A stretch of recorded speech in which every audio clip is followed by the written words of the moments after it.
Russian military exercises and troop deployment on the Ukrainian border will be the backdrop of U.S.-Russia talks Monday in Geneva, led by U.S. Deputy Secretary of State Wendy Sherman and Russian Deputy Foreign Minister Sergei Ryabkov.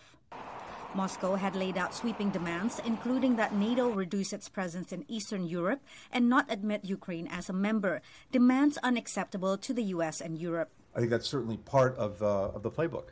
It's to put out a list of absolutely non-starter demands, and then to claim that the other side is not engaging, and then to use that as somehow justification for aggressive action. But the fact of the matter is, Russia knows well what is a non-starter, but there are also areas, there are also subjects, there are also issues where we can engage, we can have dialogue, we can see if we can improve everyone's overall security. Russia says it is not preparing to invade Ukraine, its ex-Soviet neighbor, and insists that NATO expansion is a threat to its security. Not 1 inch to the east is what we were told in the 1990s. And what happened? We were duped. We were brazenly duped. Надули.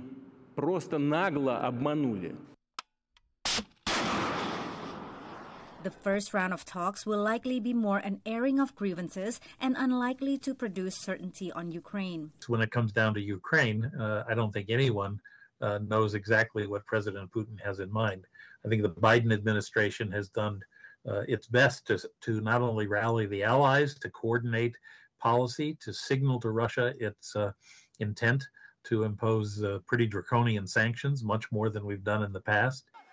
As Putin tries to keep focus on Ukraine, anti-government protests in Kazakhstan, another Russian neighbor, have killed dozens and injured hundreds. Moscow has sent forces to help crack down on the unrest in response to a request by Kazakh President Kassym-Jomart Tokayev. It's not clear why Tokayev asked for Moscow's help, Secretary Blinken told VOA. Having said that, I think one lesson of recent history is that once Russians are in your house, it's sometimes very difficult to get them to leave. The White House has denied reporting that it's developing options to withdraw U.S. forces in Eastern Europe ahead of the talks. Following the Geneva meeting, NATO and the Russia Council will meet in Brussels January 12th, and broader format talks, which include the U.S., NATO, Russia, Ukraine, and other former Soviet states, will continue in Vienna on January 13th. Patsy, Widakuswara, VOA News, Washington.